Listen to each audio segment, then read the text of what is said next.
Entre les murs dorés du palais, une nouvelle épreuve l'attendait. Voici la 4e partie de l'histoire du prophète Youssouf. Après son arrivée au palais, Youssouf grandit dans la droiture. Respecté, discret, il brillait par sa sagesse et sa beauté. La femme du gouverneur l'observait. Chaque jour, son admiration grandissait, et son cœur s'attachait à lui. Un jour, alors que le palais était vide, elle ferma toutes les portes derrière elle. Puis elle dit « Viens à moi ».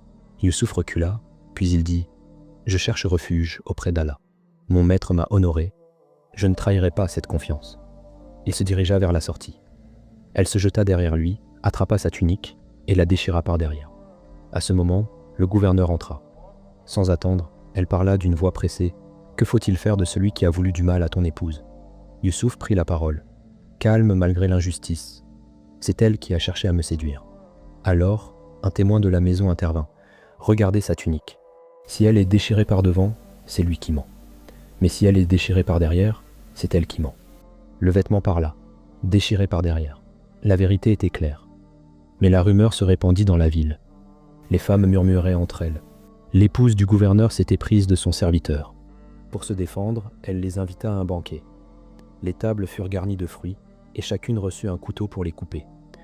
Quand tout fut prêt, elle fit entrer Youssouf. Les regards se figèrent. Sa présence les troubla. Sa beauté les éblouit. Sans même le sentir, elles se coupèrent les doigts. Elles s'écrièrent « Ce n'est pas un homme, c'est un noble ange. » Alors elle déclara devant elle « Voilà celui pour qui vous me blâmez.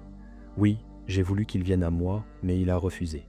S'il ne m'obéit pas, il sera jeté en prison. » Face à ces paroles, Youssouf leva les mains vers le ciel. « Seigneur, la prison m'est plus chère que ce à quoi elle m'invite. Si tu ne détournes pas leur ruse, mon âme pourrait faillir. » Et Allah exauça son appel. Ainsi, malgré son innocence, il fut conduit derrière les barreaux. Les portes de la cellule se refermèrent, mais son cœur resta libre, baigné dans la lumière d'Allah.